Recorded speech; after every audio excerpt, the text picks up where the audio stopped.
curious. No, it's in stock at Right Stuff. Really. Yeah, it's in stock right now. So, yeah. I'll have to go check afterwards. Well, then. So, yeah, interesting. So grab it while you can. Grab it while you can. So, everybody, I want to welcome you to tonight's Hashtag405 show. I am the OU Flag Guy. Thank you all for joining. Sean, thank you again for joining tonight. And even though I did not know him, tonight's live stream is dedicated to Tyson. I saw over Twitter, I think it was a couple days ago, that the Sooner fan who was fighting for his life with cancer, he passed away, unfortunately. So tonight, this live stream is dedicated to him. So if you want more information, guys, it's in the live stream link and the hashtag Tyson Strong TYC, not TYS.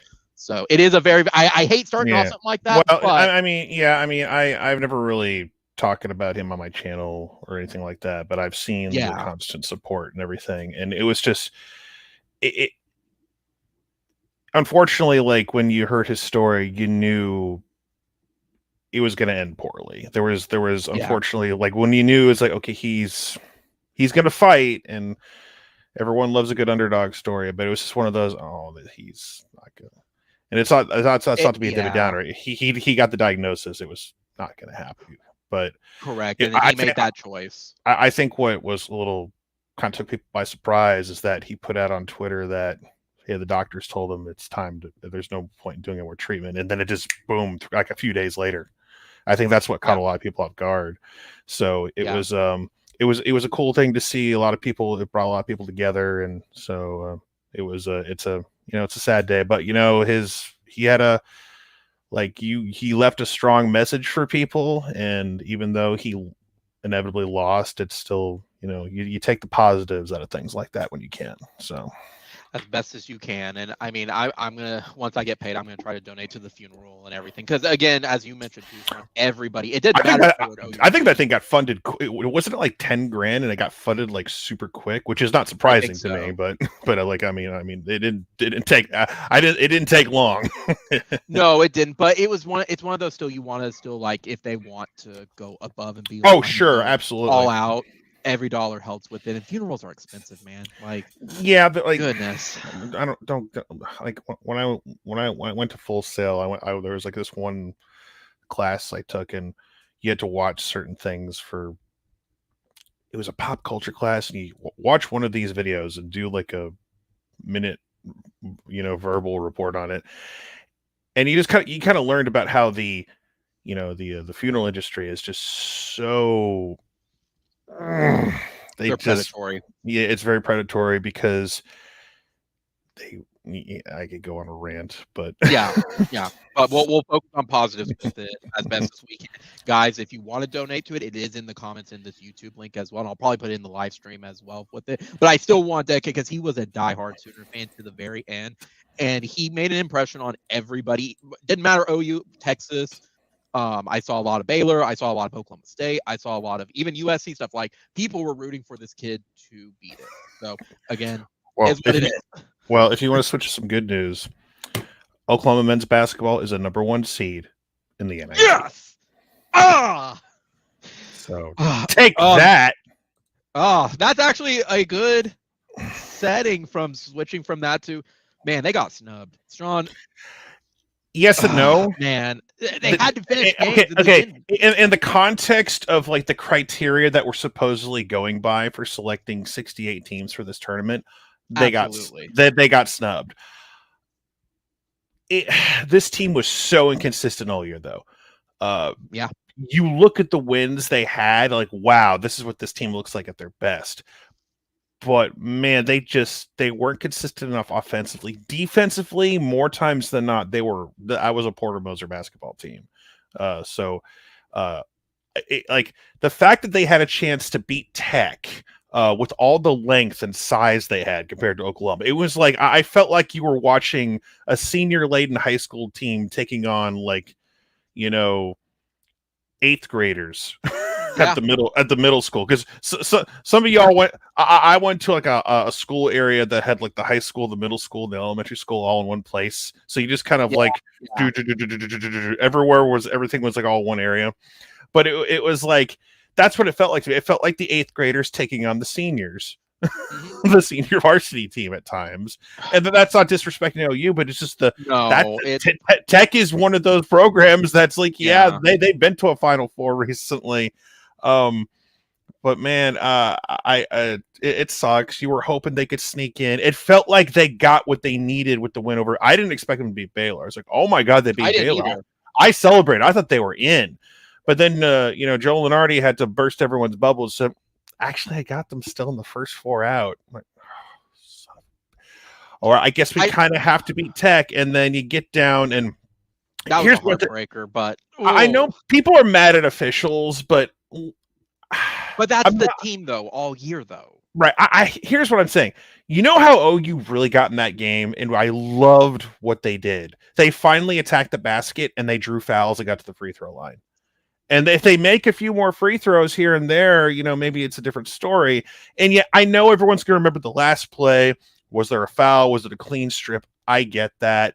I was upset too. I dropped a few F-bombs and I wasn't thrilled. I had a bunch of mixed emotions, but I love the way they fought. Obviously, if Jacob hits that free throw, we go to overtime more than likely. I know Tech's theory still could have got shot off with 7 seconds potentially, but it's just, you just wanted them to get it to sneak in there some way somehow. And it sucks for people like me because I don't have a basketball game to talk about next week that people care about. I mean, you have the fan base on Twitter. It's like I have a fan base, let's win the NIT, and the other half is like, I don't care about the NIT, and I don't care if you don't. And I don't. It doesn't bother me if you don't care about the NIT. The NIT is like these middle tier bowl games that people pretend to care about and supposedly, but that's the way that's the college basketball version of that.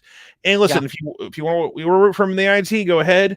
If not, I'm not going to hold it against you. It's a little bit of a disappointing year, but I give props to Porter Moser for what he was able to do with what he had. He lost a lot of big guns on his team that transferred out. It was a nightmare. He's able to get the Groves brothers in, who, they were moderately successful at times. They weren't like the big boost we thought. They weren't quite the tournament Groves that we thought we were going to get last year consistently. So with all that being said, he made chicken salad out of what he had. And you have to be impressed by that though too. They fought tooth and nail. The big problem with this team was, to me, there was just no talent. Unfortunately, they turned the ball over. Yeah. They would turn the ball over and drive me crazy. They would get too many guys would get, like, whether it's a bunch of Gibson or if it was Cortez or whoever, or Tanner Groves, they would try these cross court passes and they get picked off, or they would hit a leg or something, and it's just like, and you just kill it. They would kill all their momentum. It's like they didn't have the talent to. They were trying to do some of these Trae Young passes that only Trae Young's going to pull off. You know what I mean? So.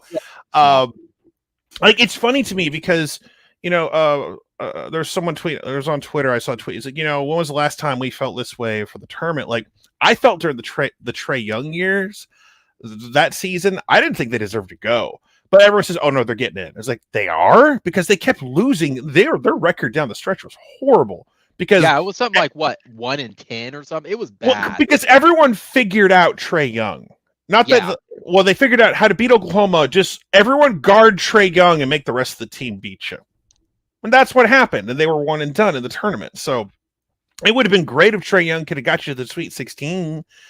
But just if you had first half OU that year, you make the Sweet 16, and who knows how far you go. And he's the star of the tournament. But it's like, okay, you have one great superstar and everyone else is kind of eh.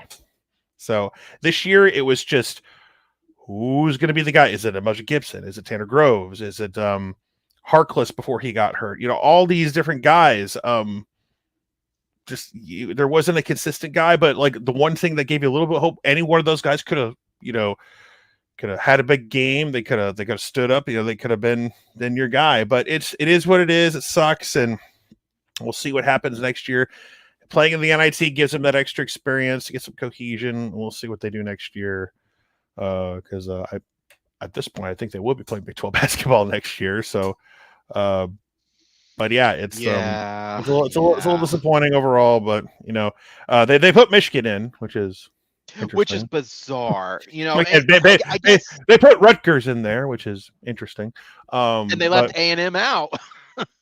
That's a snub. We talk uh, about us being snubbed. that A&M got that made snubbed. me smile because like they had such a nice little run in the SEC tournament, but it just wasn't enough. So, regardless, OU's not in the tournament this year, and but hey, we got softball who is hitting Hey, on all well, wait, cylinders wait, right we now. also have women's basketball. They're probably going to be in their tournament as well. I Oh, of mean, course. Well, they were in the top 25. Of course they are. I don't yeah, think that they're was. I mean, the question is how far are they going to make it? it's one of those like I haven't had a chance to follow the women's side of basketball as much, and I'll try to watch some games if I can, because I have been I have watched I have listened to more softball than I have in my entire life for a regular season, because it's like I dropped my $36 for Soonersports.com/TV or whatever, and gotten like the occasional.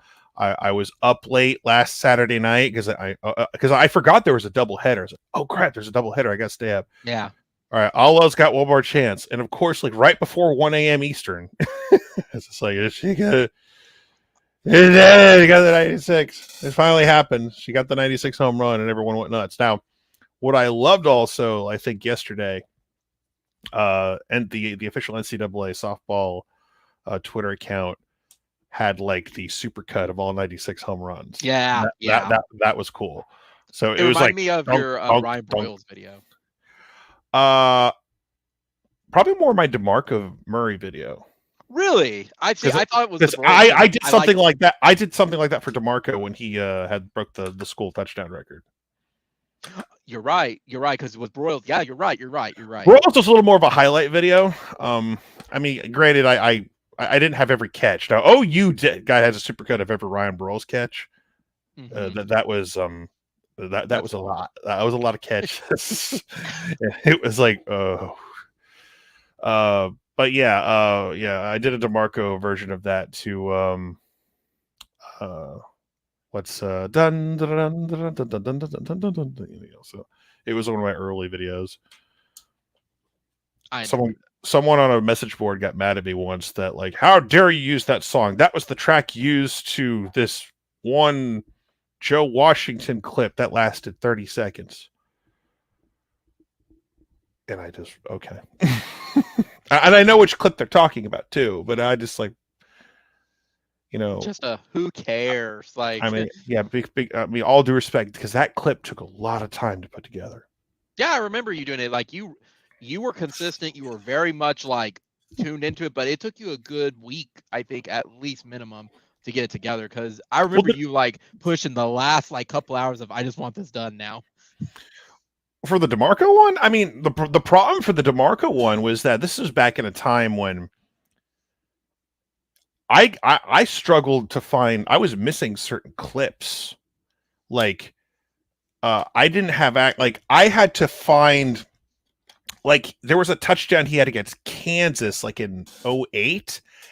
I was able to go on ESPN's website, and thankfully I found a clip from like a highlight package, and like as it was ending, I thought I was going to get to the end and not show it, but at the very end they showed the touchdown with the score bug. I'm like, oh, thank God! And so it looks very awkward because you see the score bug pop up because it's like, oh my God, I was like, there's the one touchdown I was missing was like DeMarco, and I think I had to go back and re-edit it because I think I missed like a Utah State touchdown or something. Anyway, the point of the matter was, it's like finding games was a lot harder about 10, 12 years ago. Yeah. on YouTube than it is now. Because now you can find, like, I mean, a lot of the big college football YouTube sites got nuked or took a lot of their stuff down. There's like two really big ones a few years ago that had a ton of just games from everywhere that are just gone. So I would always like, if you have an external hard drive and there's a game you want, go grab it now, because you never know. Because for whatever reason, they're very lenient about full college football games on YouTube. The NFL, just if you try out the NFL, they will nuke you in a heartbeat. College football, there's not like a unifying body to go after you, so it's a little easier. But man, it's just like I always tell people, if you have the ability to go grab those games just in case, because I have the majority of every game from like the Bob Stoops era. Obviously, whenever there's like a Switzer game, I grab it. Anytime there's 90s stuff, I grab it because you never know. Yeah. A random 90s game, we lost, but I'll grab it because you never I know mean, when you it's need. because it exists. Yeah. But 70s games are sparse because you're not on TV every week. In the early 70s, they weren't on TV period because of probation. So so it's just anytime you can find anything, you grab it. But anyway, that's my little rant about that. We got off topic for whatever we were talking about. We're just going on. We haven't done this in a minute, so I'm just like whatever's on my mind. I'm just like letting stream of conscious. Oh, you're good. You're good. No, we were talking about the softball, and I think for me, what made me happy with her getting the record, I think now first off, while it's on my train of thought as well, I think she's only 5 off from tying like the overall home run record period for both baseball and softball. Like she's well, baseball fans are going to recognize that. They'll poo that because they can. I don't care if they do or not. They'll still hold the record. They should be. Baseball fans should be happy their sport still exists, considering. Yeah, like I'm surprised. Hey everyone, baseball's back. I don't care. Don't care. I don't like. Don't get me wrong. I don't hate Major League Baseball. When baseball's at its best, it's really good, but it's only at its best in like October and November. The rest of the time, I could give two shits. Because Major League Baseball is such an it is the ultimate, like people like to throw out the term you're an old or the olds. Major League Baseball is the ultimate old sport because I'm 39 years old. I'm considered probably the youngest of the current demographic who would watch it on the regular basis, like my age bracket. Like there are very, very few people younger than me who are hardcore, diehard baseball fans. And they don't seem to realize this. They are losing, like they are dying off every year. Like the purists, the people who love the game. Like, I'm sorry. Like you can romanticize the sport and tell me how great it was. But you hold on to this make-believe purity so much that it's killing the sport. Oh, baseball was so pure, this and that. Wasn't the Black Sox scandal like way, way back in the day? And that was like baseball is so connected with corruption and cheating, but the sport was pure back then. Give me a break. We're college football fans. At least we can admit we see corruption and cheating like on the regular basis. We don't like live in denial unless it's our own team, of course, because we're a good young Christian school that does things the right way now, especially with the Soul program. Exactly. But with softball, because we keep derailing, and that's my fault. Well, really fast though. But on baseball though, you're not wrong because I've always said there's 4 things wrong with baseball. The first one is just 4. Well, 4 things that I think would change it. The first one is they have to do a time limit. Everyone, it's a full commitment. That is never going to happen. They have to do something, or at least introduce truly the run rule, because 9 innings. That's never going to happen either. I know. Oh, I know. I don't have a problem with the way the sport's played, or like that's not my problem with it. I have no problem with there's not a clock, there's not this and that. I'm totally fine with that. My problem with baseball is that they do not know how to appeal to a younger audience. Well, one of it though, Sean, is what I was going to say was there's 162 games in the regular season. It's hard. You can't touch that either because there are records and everything. And when they added those 8 games, and when Roger Maris and Mickey Mantle were going through the record, they made a movie about that on HBO, and what a big deal that was. It's like the baseball purists destroyed that too. But no, there are too many games. I agree with you there. They're never going to change that. I think if they cut out 30 games, honestly, and they wrapped up the World Series by the end of the summer, you would have more eyeballs on it. It's never going to happen because it's the fall classic and everything. But when baseball's at its peak, it's going toe to toe with you're in October. That's the beginning and the middle of conference. Some of the best college football games are taking place that month. The NFL is kicking into second gear. And so you're fighting tooth and nail with that. And it's just, the NFL is number 1 right now. College football fluctuates. There was a time where I would say college football was a clear number 2. It depends what part of the country you're in. If you're in the southeast, it's number one, or if you're in our parts, it's number one.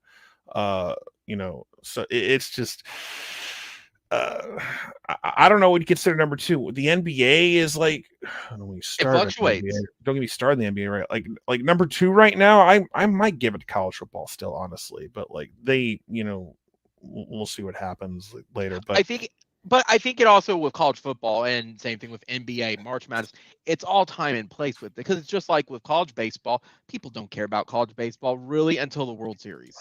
That's when they really care about they care if their team is in it. I don't know how many casual people just watch the College World Series just because. You know what I mean? If your school is in it, it's cool. Like, I remember in 2010 when OU looked like they might make a run at this, and then South Carolina derailed that, and then they went up and winning the whole damn thing. So, that was the last time OU baseball was kind of good. Hey, props to OU baseball now. They're on a little bit of a roll right now. They're doing okay. They're doing much better. Yeah. I didn't think of that. Yeah. Like Skip's got the team rolling a little bit. Like they're not like number one. They ain't gonna win anything, but they're good. They're fun to watch. But but with softball recently, it's they've been going on all these invitationals, and they went to Hawaii. Now they're going to come back home for, I think they're doing the OKC thing next, right? Like they're doing the Hall of Fame Classic. So they'll be they're technically they're home away from home, just a few miles up on 35, just a bit and everything. But this is a pain in the ass. Well, something to add with baseball. There is something I thought that I had, because I was talking to a buddy of mine just earlier today from it, and one thing we mentioned was, even with football, baseball truly does feel like an all-day commitment, because you don't know when the game's going to end. You don't know what the pitching's going to look like. You don't know if there's going to be extra innings or how long an inning's going to take. It's just kind of a really weird situation with at least football. It's about a 3-hour thing, give or take traffic with it. But with softball, softball, there's excitement with it. I guess people are more, I don't know. I see always more excitement with softball than baseball anymore. Well, I know you're so good that they win these games in 5 innings most of the year. I think they've only had like a handful of games and not in run rules. So, yeah, that's one of those with it's like it was like against UCLA. I think Tennessee was a weird one, but it didn't run rule. And then it was the one game they came close to really losing was the Tennessee game, until Jade Colbin was the hero of the day. Yeah. But like I'm finally glad like the whole home run chase is kind of over now, because the funny thing is that Alo was constantly either getting on base or getting singles, doubles, RBIs. It's not like she was just striking out or hitting pop-up flies and being completely useless. No. She was a hell of a softball player who was like adding to her batting average. But you could tell it was one of those things. When is this damn thing going to happen? And then, it's poetic that it happened in Hawaii, her home state and home and everything. So that was really cool, and it got on Sports Center and everything. So and she got the necklace, didn't she? Of course. Hawaii coach showing respect there. And props to Hawaii for actually pitching to her and saying, yes, thank you. Like, I know it's part of the game. Don't get me wrong. Listen, if you want to load the bases for Tiara Jennings, go right ahead. I am all for that. Or Grace Lyons. Like this lineup is just nasty right now. Yeah. So okay, like people are like, we want to see the record broken. Okay, if you want to load it up for the rest of this lineup, be my guest. Like you're just asking for trouble. Here's my question, and I looked at it as Bush League. Like, pitch to her, challenge yourself with it, which, to Hawaii's pitcher's credit, she did. She said, I'm going to be one. In my opinion, no one's going to remember who pitched to her. They're going to remember the record. They're not going to remember the team. But why the rest of them? Why not pitch when you're still going to lose by 10 anyway? What's funny was, I think the North Texas pitcher from years ago tweeted out, I pitched to Lauren Chamberlain. Yeah. So it's like, listen, I it's like, if this happens, it happens, but damn it, I'm fighting. I'm going for this. So it's this whole, I don't want to be the one this is going to sound a little mean-spirited, but no one's going to remember that it was you specifically. They're going to remember the home run. I mean, it's it was a like for the Hawaii. It's a random game in an invitational in Hawaii. That I mean, it's going to be remembered for that specific moment for Oklahoma, Jocelyn Alo, the sport of softball. No one on Twitter or the internet's like, and I can't believe that sucky pitcher gave up. That was like, no one's thinking that unless you're just a really, really awkward Hawaii softball fan or something like or whatever. Yeah. Well, it's just what you said. It's no different. Like I think of the best comparison was like Samaje. He broke it against Kansas. Not many people remember he even broke it against Kansas. He owns the running record, and that's it. That's different because like it's not like Kansas was like. It's not like they were refusing to give him the ball. It was just. I think it was like Cody Thomas was handing off the ball because that's how injured we were at the time. Cody Thomas is our starting quarterback. Like our only weapon on offense was Samaje. Like people forget. You forget. Like, yeah, he broke the record. Yeah, you know why he broke the record? Because we were all banged up on offense. It's just like give the ball to Samaje every play, and he went off. Yeah. Well, like I said though, I give still the Hawaii pitchers credit for challenging herself with it. To me, there's a lot you can admire to that. Like it's what you said, Sean. They're not going to remember what happened against Hawaii. Outside. No, they'll probably remember that to an extent, but like specifically who it was, like it's like no, like, I don't think they're gonna lose sleep at night. It's like I was the person. I mean, that would be a good little Sooner trivia question of who. I would use it to my advantage. I was the one who pitched her that. Yeah, I was the one who did that. But why would they still walk her anyway? Is it just a pride thing? Is it? I could understand walking her, like if we're in a strategy, like especially if you're still trying to win. Everyone else is still trying to do their thing. So anyway, they're like 20-0 right now, and I think they'll finally have some games on regular TV at some point. I know they're going to have that Kentucky game on SEC Network. So if you actually want to watch them. Like all the Hall of Fame stuff is going to be, I think it's just going to be radio only, at least from what I understand. So unless you're local, you can get down there. There's lots of seats available at Hall of Fame Stadium. So if you're in Oklahoma and you want to see a couple games, you see a doubleheader, whether it's Friday or Saturday, or make that Sunday game against Iowa, then I would make that happen. But next TV game is SEC Network at Lexington at Kentucky. Future SEC conference game with Kentucky, and then they come back home and we finally have some technically we already played Baylor once, but we'll technically have Big 12 conference play to open up against Baylor on the 25th. So and that will be on Bailey Sports Oklahoma, which I don't get Bailey Sports Oklahoma because I'm in Orlando, one of the fastest growing cities in the country. I don't know if you knew about that. Really? Tell me more. Yeah. So. And that's funny on it. I think the softball stadium would fill up, Sean, because the weather is going to be great. Probably. We're not expected any rain, and our tickets have been selling out here. Like, I think they may actually do a good job of having everybody show up for that game. But you're right. I think the first one's SEC, Kentucky. I don't even get Bally Sports. I don't even get it unless you have Cox. And that's because you're poor. Pay for cable. That's true. I need to quit being a poor. You need to stop going to comic conventions and getting Power Ranger autographs and get yourself some cable. Damn it! I know, right? I guess I gotta invest in being an old. Apparently, just give me my walker and my life alert now. I mean, hey, but no. Outside of Bally, after that, gosh, softball wise, it is all the way to April 22nd. Yeah, with Iowa State.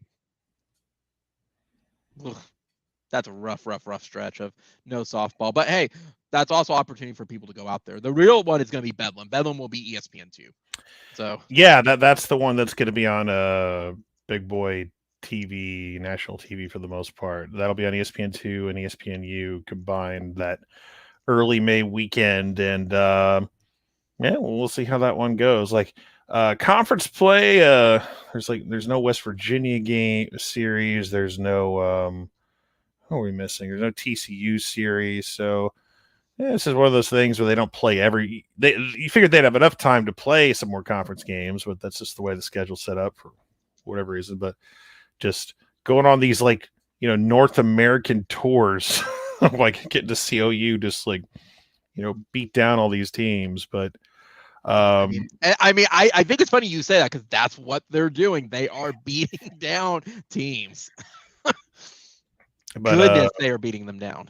before you know it, we'll get to May. We'll have the Big 12 tournament, and then you'll get to regionals, super regionals, and then everyone will complain again that OU has got quote unquote home field for the World Series. So that's my favorite annual complaint. Death taxes and OU having a home field advantage. And Patty Gasso will complain on behalf of a team that either doesn't make the tournament or gets a bad seeding or a regional. It's not fair for this team to have to play us. It's like they deserve better. And like she's sincere when she says that. Like last year, she was like she went on record, and so it's But Sean, now don't let that distract you from the fact though that Tom Brady is coming back to play another year in the NFL. I could give two shits. He's back, cool. His kids must have worn him out in those couple months with it. Or that was great marketing, but I think it kind of backfired on him a little bit because people don't want Brady back. I mean, he hasn't even missed a full year yet. And he's like, okay, I'll come back one more year. I mean, Tampa had a few injuries. Tampa can definitely make a run next year for sure. Yeah. I got to deal with Amari Cooper being a Brown now and not a Cowboy. And Gallup as well. Yeah. He's being released. No, he got signed with the Cowboys. Oh, he got signed. Okay. No, okay. he got paid. So are you listen? If they lost Amari Cooper and Michael Gallup, I would not be on this stream with you. I'd be outside like breaking furniture right now. There's like, screaming. Listen, I like CeeDee Lamb. He can't do it alone. You need at least two good receivers on your team. I hate losing Amari. That sucks. How did they lose him? Did they just not want to pay him? Like no, because I do not know. No, because that roster is loaded. That they got to pay all these guys. That Dallas roster is loaded with talent. They have to pay, and at some point they will have to pay. A certain like rookie of the year on defense is going to get paid one day. It's not going to be this year because he's still on his rookie deal, Micah Parsons, but he's going to have to get paid at some point. They lost their punter like that. They cut their punter who was actually who was like the backup punter who was really good. They say we got to find get rid of the punter. Just get rid of the punter. It's just they got to figure and the sad part is like their backup running back is better than their current star running back because Zeke has just like gotten worse and worse every season, and they're paying him. So yeah, I mean we'll see how it turns out, but I mean, and then you got Jerry dealing with he turns out I feel like I'm watching an episode of Boston Legal. It's like turns out you're my father. You're telling me Jerry Jones with another child? I'm shocked. Yeah, it was like 20 something years ago. He was having a little fun on the side, and so. But Jerry Jones having fun on the side? I'm shocked. I haven't checked fake Jerry in a little bit. I need to go and see what they've done with that. But now you mentioned with Amari Cooper and you mentioned Gallup. Who actually won the big trade though between Seattle and Denver? Because I think Seattle won the trade. Seattle's rebuilding. That's what they're doing. I think they're planning for the long term. Like they've decided they're going to rebuild. I mean, they quietly released their best linebacker, who Dallas is very quietly trying to acquire, because Dan Quinn's on the staff and they worked together before. Denver is officially good again because they have a quarterback. When Denver has a quarterback, they're good. I mean, what a shock! Your team is good in the NFL when you have a quarterback. But Denver's officially back because, listen, you're a Broncos fan, you have Russell Wilson, you are doing backflips. You are thrilled. You got one of the best QPs in the league, and more power to you. So Seattle's going to rebuild and do what they're going to do, but it's going to be weird seeing Russell Wilson not being a Seattle Seahawk anymore. So who's Russell going to throw to off the top of your head? I have no idea. I haven't paid, the Broncos have been irrelevant for a while, ever since Manning retired. So it's like I haven't paid attention. Now, here's my side question: why is Seattle rebuilding? Are they just tired? Is it money? Is it they're tired of Russell Wilson? Do they think he's going to be declining soon? I mean, Well, no, I mean Russell Wilson got pissed, and so like because like when they got slowly, but they were they had the Legion of Boom for the longest time, and then slowly but surely all those really good players were just like one by one they were disappearing. So they're going to rebuild. It happens. So it's like you can't pay all these guys all the time. That's why you see teams that when you really get hits in the draft early, and then you have a combination of established guys with young hot rookies who are on your rookie deals, that's your strike while that's why it's so frustrating as a Dallas fan, because you have what appeared to be this perfect, collection of like established guys and young guys. Like you had CeeDee Lamb on offense, he had a Micah Parsons on defense. Like, man, this is the moment. Strike while the iron's hot, and they can't get past San Francisco in the first round.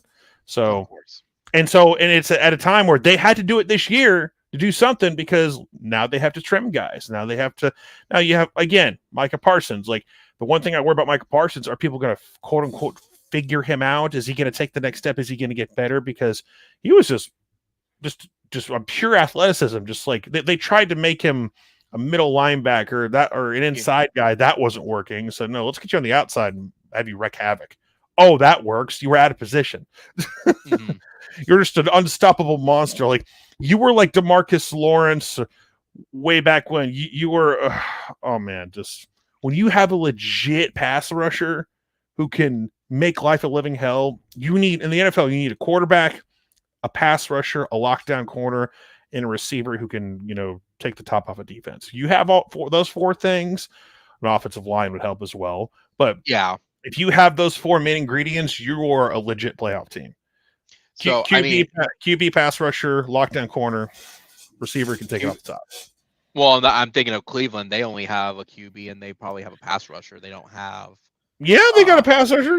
Garrett. No, they have a pass rusher, but they don't have Myles Garrett and all those guys. Like Cleveland's talented, and the problem for Baker is like he got hurt. He busted up his non-throwing shoulder. He played through the pain. He played through it, and it affected him. Whether he'll admit to it or not. And everyone's like, half the internet is defending Baker, the other half is shitting on him, and so Baker's at a crossroads in his career. Like, we'll see what happens, but there's a lot of talk about now that Deshaun Watson is not going to be criminally prosecuted now. He's still kind of a dumbass regardless, but people are going to go after Deshaun Watson. And my thing on Deshaun Watson has all the athletic talent in the world. I just never bought into the hype, because people were crowning him like his rookie year when he had like, oh, look at these 6 games he played. Look how great he was. Then he got hurt. Everyone was saying he's like one of the best quarterbacks in the league. He's like, he's played 6 games. Mm-hmm. And it's like, I'm not saying he's not like what it was for him. He was a great fantasy quarterback. Oh, he's a great fantasy quarterback. It means he's great. It's like, doesn't necessarily always correlate. I remember that run because he got like 40 points in a 6-span, like each week in a 6-week span with it. And it sucked if you faced him, but he also didn't come back from his injury as good. And that's why I'm worried of Baker. I'm not sure if he's going to come back. That's his non-throwing shoulder, though. If it was his throwing shoulder, I agree with you on that. But Baker's got to be smarter with his decisions. He's like Baker tries to make the tough man type of plays, where it's like, I can take a hit, I can do this. Like, dude, you're QB, you can't be taking those hits. Like, he did that shit in college. Like, you remember watching Baker would take these hits in college, and it's just like, dude, no. Get out of bounds, bro. Do you think that's still the same though, where he wasn't trusting his line on it? Or it's not that he's not trusting his line. It's just that Baker was used to being a guy in college where he could get away with this especially against Big 12 teams where, especially that 17 line, it wasn't even the best line. The next year was the year it was really good because like Eric Wren was the center that year. It wasn't even Creed. Creed was the guy the next year, but it was like that line, like most teams outside of like Texas and maybe Oklahoma State and a few other teams, it's like he had all day to throw. And so, and when he could like tuck it and run, and he's athletic enough in college to like make those plays. But in the NFL, everyone's athletic enough to stop you. You are not Kyler Murray, who has ridiculous athleticism, and he's going through his drama right now. And I would love it if there was a trade between Dallas and Arizona for quarterbacks. I don't know. I'm just throwing it out there. I wouldn't be mad about that. I don't know. Just saying. Well, I'm glad you mentioned Kyler because those were kind of the two I was thinking of right now. Was what is and we're talking about this OU channel, but it's NFL stuff as well. We're talking about Kyler Murray. One of it is I'm surprised that Aaron Rodgers is staying with Green Bay. Is this a situation where it's like we're sticking around for the kids until like he finds a better thing, or does nobody want him?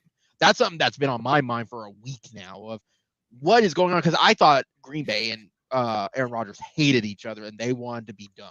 And now he signed an extension. Like, what's going on? Well, I hate Aaron Rodgers. Like a lot of people hate Aaron Rodgers is a prick. It's like oh yeah. He broke up with Olivia Munn, man. I don't even it care was about not that. her fault. No, I don't care about it. It's like the dudes in like commercials. Like, here's what I don't get it. Like, Aaron Rodgers is so fucking unlikable that even in his commercials, he's like a douchebag in his commercials. And it's supposed to be played off as a joke, but that's just Aaron being Aaron. It's like he's portrayed as an asshole in like his State Farm commercials and all that crap. It's just like, what? Like, just like, he's not likable. Acting. No, that's Aaron. No. And somehow he wants to be the voice of Jeopardy. He wants to be the host of Jeopardy, and supposedly he's likable there. It's like, I haven't watched Jeopardy on purpose in like 15 years, outside of a clip on Twitter from time to time. But, rest in peace, Alex Trebek. I don't know why the shows can keep it going, but like, I know why they still have game shows, because it's a tax write-off for networks because they're giving away money. So, it's just, I just really hate Aaron Rodgers. Also because he's beaten my team in the playoffs twice in heartbreaking fashion. I really hate Aaron Rodgers with a passion. He's a prick. Yeah. I don't like him. And he whined like a bitch back in 2004 in college, especially when Cal didn't get the at-large and Texas did, which, Aaron, I can actually understand that. I respect it. But then you go to the Holiday Bowl and get rolled by Texas Tech. What up, Aaron? I remember that game.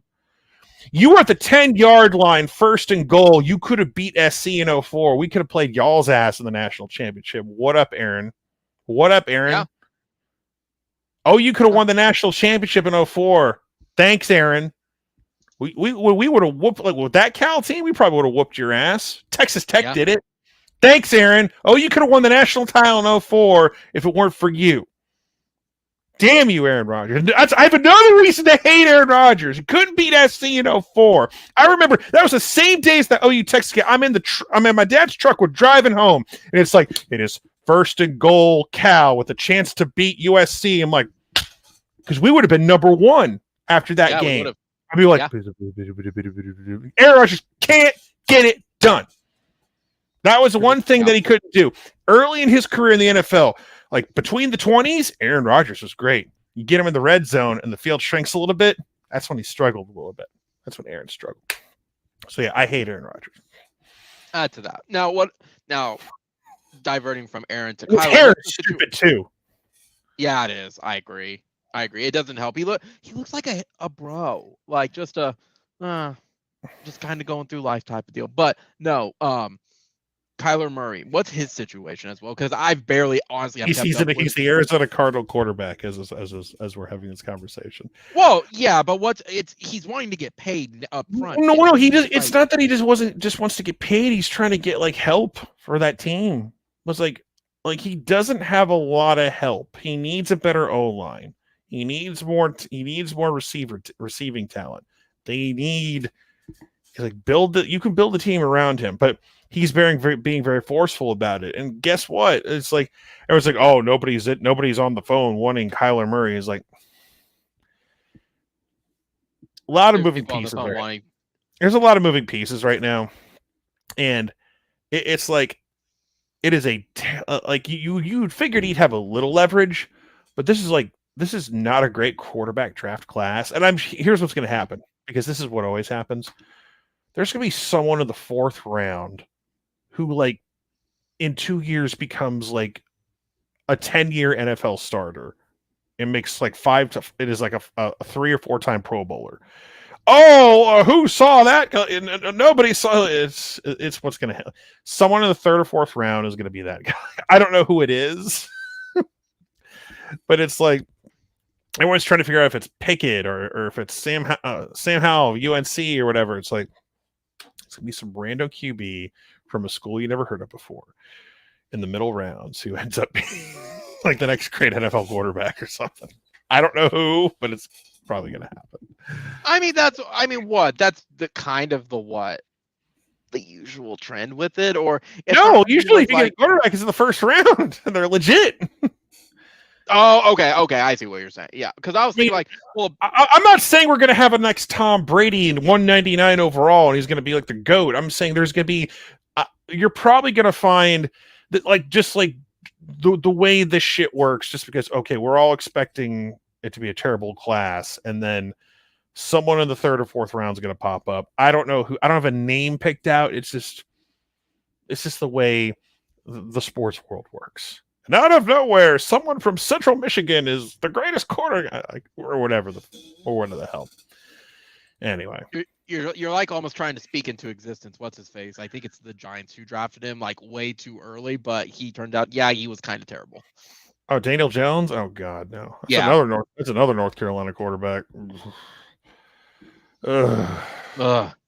Side note, though, since you mentioned the entire NFC East is awful when it comes to quarterback play. Just terrible. Yeah, it is. It is awful. Yeah. Like Dak Prescott is legit the best quarterback without question in the NFC East. There's no real competition. I don't know if that's an insult or a compliment to Dak, though. It's a fact. It's not an insult. It's not an insult. It's not an insult or a diss to Dak. It's just you are legitimately the best quarterback in the division. That I don't know. Like I said, I don't know if that's good or bad with that because Dak is okay. He's not a world beater, but that's how bad the division is right now. When Dak is without question, there isn't a debate. You could debate like back when you could debate like Tony Romo and Donovan McNabb, right, or something like that, right? You could debate those things. Yeah. There is no debate right now. No, there's not. Oh, who's better, Romo or McNabb? Who do you got? Romo, McNabb, or Eli? Who do you got? You could have those debates. Those debates don't exist in the NFC East right now. You got Dak Prescott. And a sack of turds. Man, that's a tough debate there. Jalen's quarterback in Philadelphia and a sack of turds. Hey, I do give Jalen credit that he is playing in the NFL and like. Yeah, you know what the NFL stands for? You know what NFL stands for? Not for long. Ooh, you shooting fire tonight. I like it. Speaking of shooting fire, though, we actually do have football to talk to as well, Sean. With normal we do. We do, because spring game is coming up, and apparently we got like what do you mean spring game is coming up? We got like 5 or 6 weeks till the spring game. It ain't coming up. It was announced, but people apparently were trying to make fun of.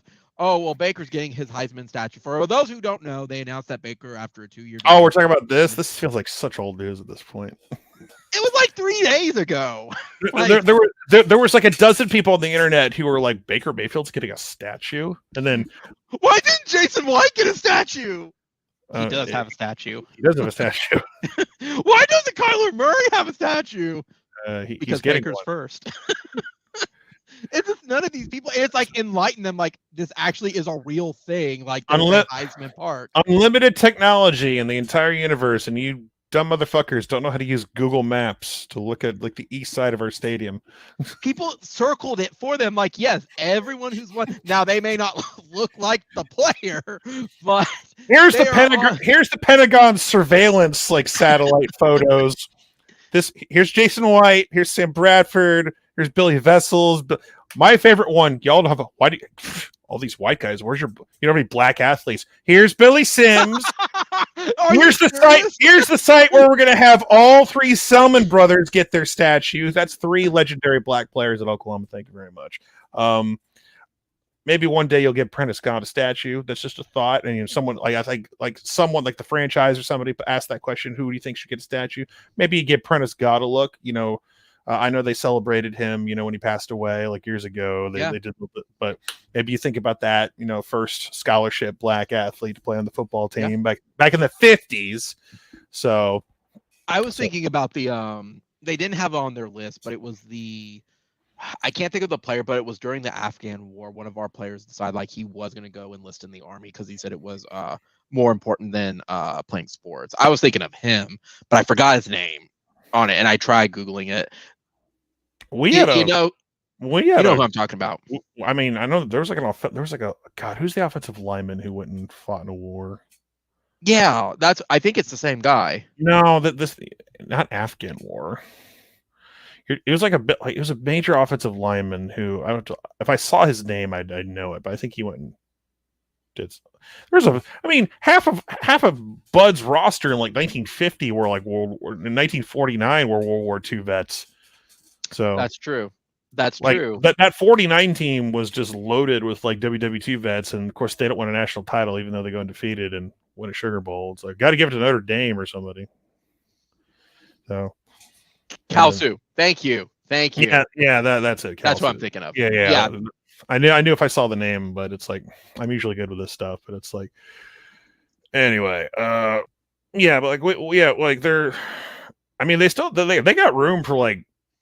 It'll be crowded, but they have room for like 10 to 12 statues. It would be very crowded and awkward just to like shove them all in there.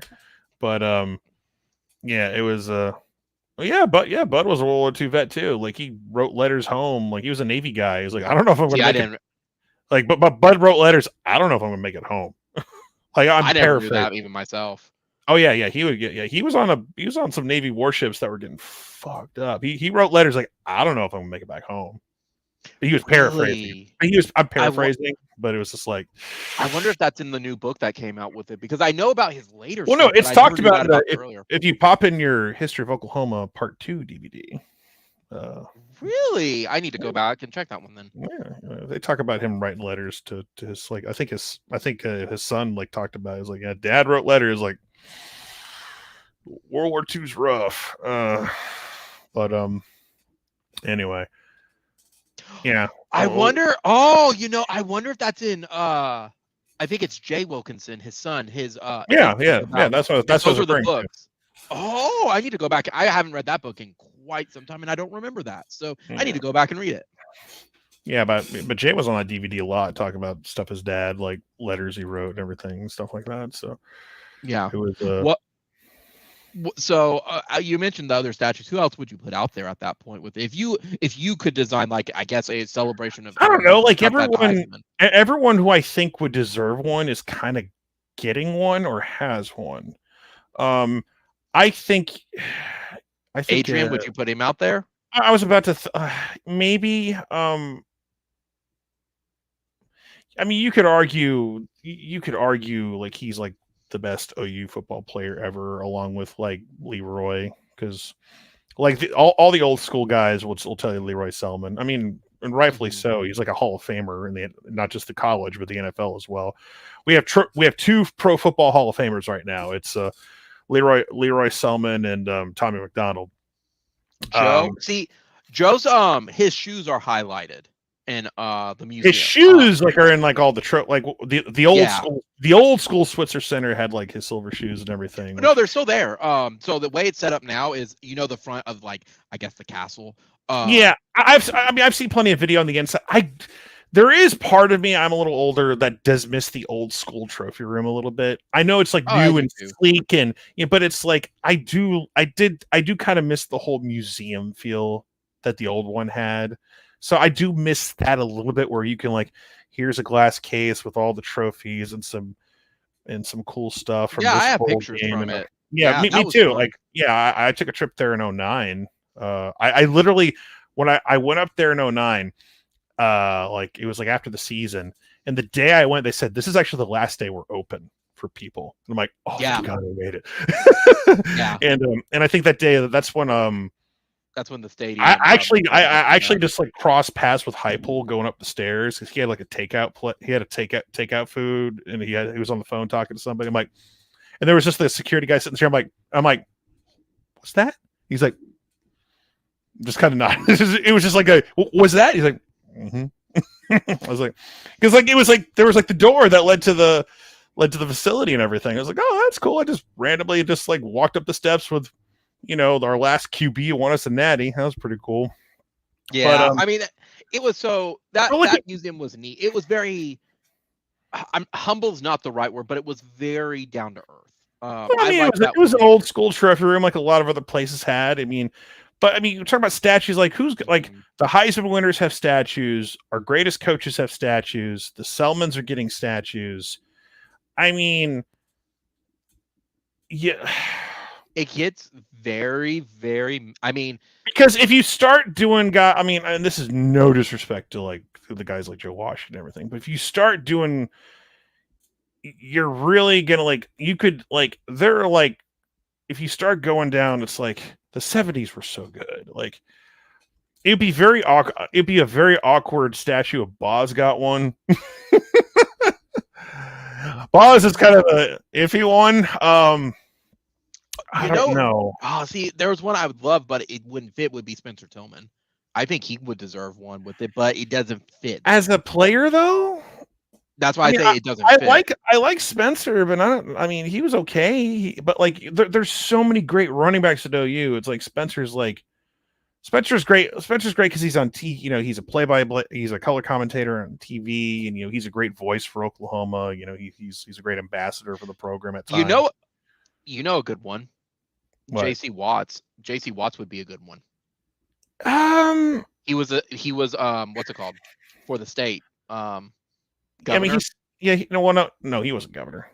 He was. He was a congressman. Congressman, yeah, that could be a good one because that kind of highlights. It doesn't have to be in the Heisman Park area. No, I don't. I wouldn't do JC either. All due respect. Really? No. I mean, it's like but like if we're talking straight up football, Cale Gundy. No. Again, all due respect to Cale. I love Cale. Yeah, we're really stretching on that one. No, but you see, you have to like this is like where I become like the the stuck up blue blood college football fan. You have to you can't just put everybody in the Ring of Honor or get a statue's a big effing deal. A really big deal. Like you have to do something real, winning a Heisman. Yes. The Selmans as a whole were legendary. They were the best unit. Yeah. Yes. And the eldest the biggest one was a Hall of Famer overall. Tommy McDonald, had always said that he's well for the Heisman, yeah, but he's more. I think Tommy is outside of our he's more remembered for being a Philadelphia Eagle because he's a Hall of Famer, for the old school Eagles fans. So, I mean, he's always talked about he gets more love from Eagles fans than OU fans, and that's nothing against OU fans. It was just that he again when you live in Philadelphia and that becomes your home. I think if you want to go I think if you want to go super old school, because the one guy you would think of for really, Benny Owen got one. So yeah, but he was a coach though, right? But we're still talking about but football. I mean, he was our first really really good head coach. God, if you want to get clever, go really old school. This sounds like something like an Ivy League school. Maybe go Claude Reed's our first All-American. I'd almost. If that's one of those cases, I'm going down the All-American list of guys. You see, if you really want to, Darryl Royal, Darryl Royal's an All-American.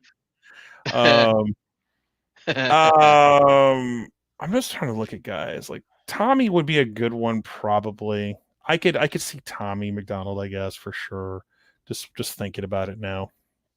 What about? I'd honestly go with Prentice Scott, to be honest. I think, he's the first I know that's African American like scholarship player on the football team in the 50s. I think it would be a good kind of like feel good moment for the school. And, he's no longer with us, unfortunately. And, he went through a lot of shit, even though Bud was able to, because again, he broke the color barrier in the 50s for Oklahoma football. And he's still, I mean, there's like a legendary story about how the OU football team left a diner because they wouldn't serve him. But he still had to deal with like fucking racism on the football team through other players, because let's be honest, it was still the 1950s. Not everyone was all hunky dory with him being there. I don't know any names specifically, but he it's in books. I mean, Barry Switzer got like telegrams and stuff about, I'm sick of all your black players, and he would laugh at them and tear them up, throw them in the garbage can. And then Switzer would actually was like, "You're gonna read this shit. This is hilarious." Yeah. And then because that's why Switzer is such a great recruiter. Can you believe this crap? What I got one for you. What about Roy Williams? You know what? That's not a bad. Like, I think Roy is is definitely a possibility. Roy was so damn good. Now everyone talks about everyone wants, whenever statues get brought up, everyone wants, I want Baker planting the flag. They're not going to make that statue. If they did, the internet would go insane. They're not making that statue. Like, remember when Bradford was going to hit his? Are they going to have it flipped upside? They're not going to have it flipped upside down. They're not going to. It's probably going to be Baker with just the generic pose. I will say that if you did a Roy Williams statue, that is the one I would actually super hardcore champion for him leaping at Chris Sims. Yeah. Could you imagine? It's one thing when guys are posterized, like in the NBA, and end up on a poster. What if you end up as part of a statue? I mean, that's another matter entirely, but Chris, we're going to make a statue of you, but Roy's going to be flying at you. Oh. It'd be one of the most awkward looking statues. Why is there a guy like flying into another guy? It's like, I would champion that one pretty hard. I can't tell on my green screen with it, but he's on flag, and he's the only one that I've asked him to sign it Superman on it, and he did. He's like, I'm the only one who's actually asked him to actually physically sign it. Did he sign it Roy Williams Superman or just Superman? Roy Superman Williams. Okay, I was about to say, if you just had him sign it Superman, I would have smacked you upside the head. No one's gonna know who that is. No, I mean, it was Roy Superman. But I'm just like, you know what, I know you see, in the off season, I go through my moments where I go down YouTube holes. So those are the best, though. They're just time wasters. It's to get through your day. A couple months ago, I went through a Sopranos YouTube hole, and I just ended up watching the whole series through YouTube clip. It happens. I went down this. When you go to a Sopranos YouTube hole, like, I need to rewatch this series, but then you end up watching the whole series through YouTube clips. Because I saw the best parts already. But no, now I'm sorry, you gave me the giggles on that one, because it was just like, oh yeah, I saw a clip, and then I watched the series. What? The Sopranos is like 10 seasons long. No, it's goodness, sorry. It's anyway. But no, but I know I'm getting old because I'm starting to get to that age. I go down. I've been going down heavy Pawn Stars YouTube clips. So when you told me that like you had him sign Superman, I'm like, please tell me you didn't. Because I just imagined one day you would take that flag to Pawn Stars and you would have the autograph guy come in and just basically authenticate everything.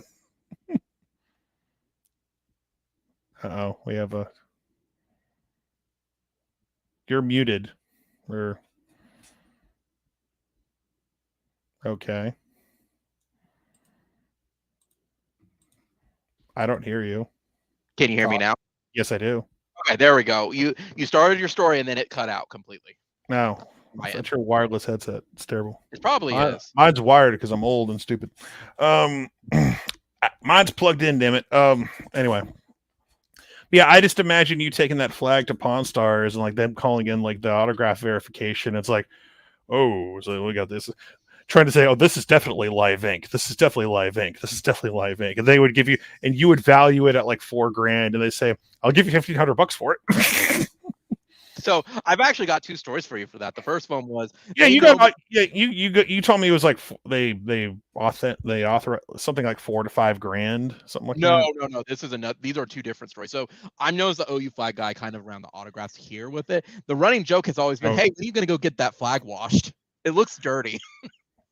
I'm like, sure.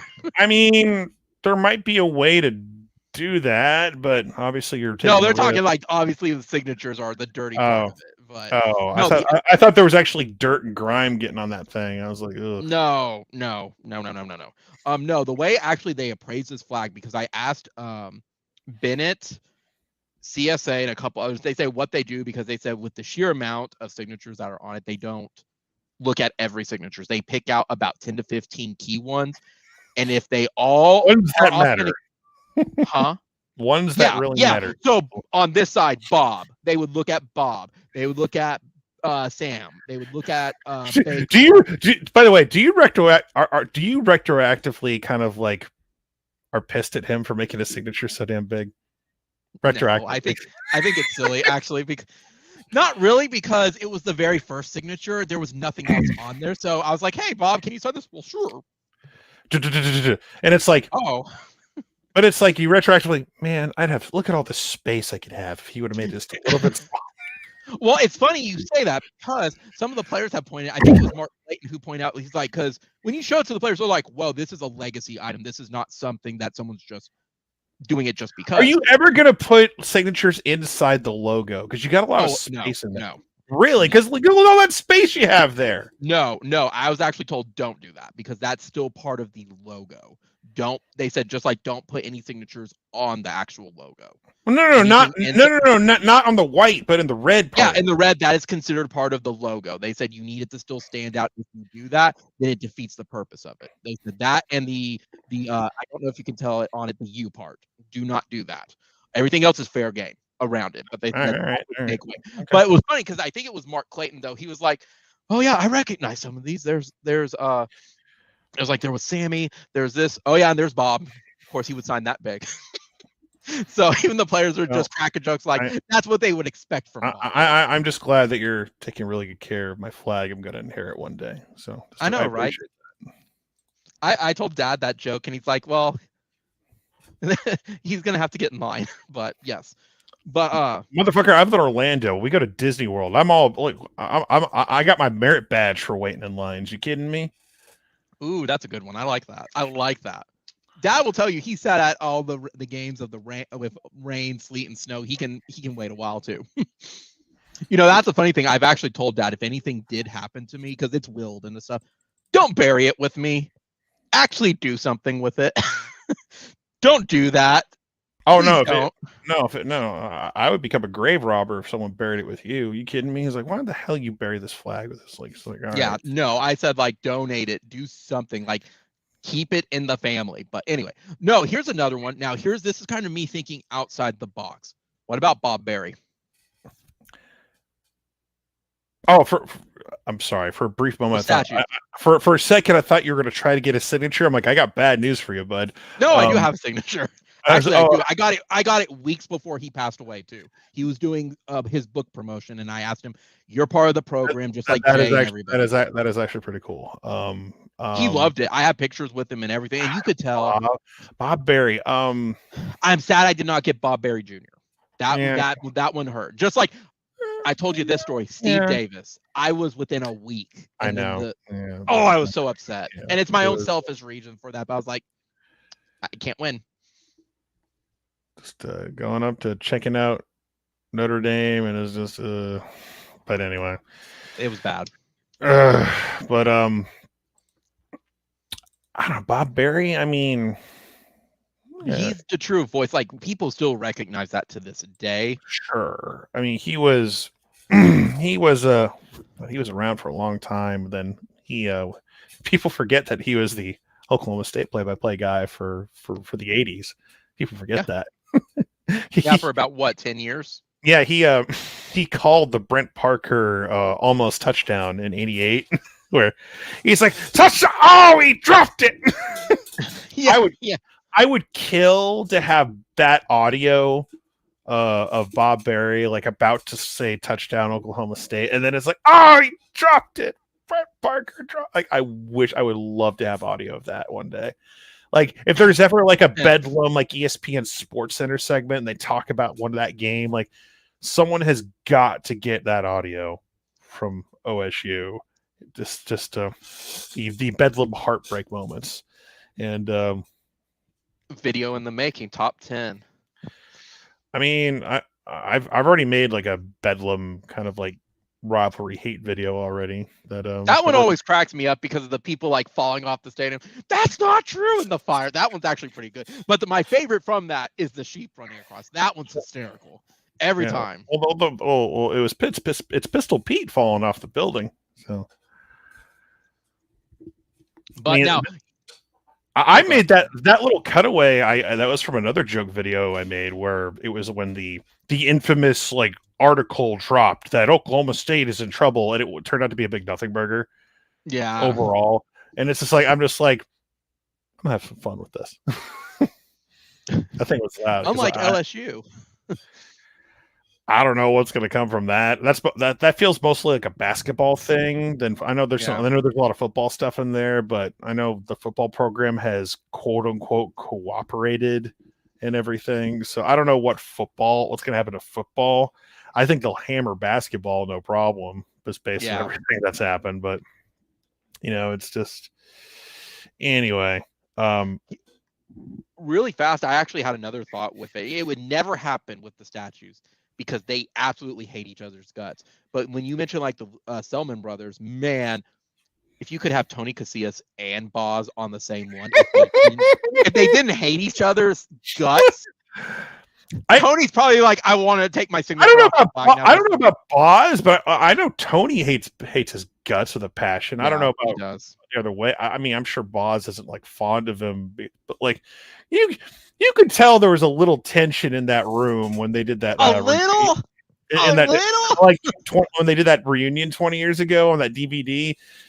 It's like when I just knew Tony Casillas was sitting in that chair when Boz like cried. He's like, those are crocodile tears. In the back of his head, he's like,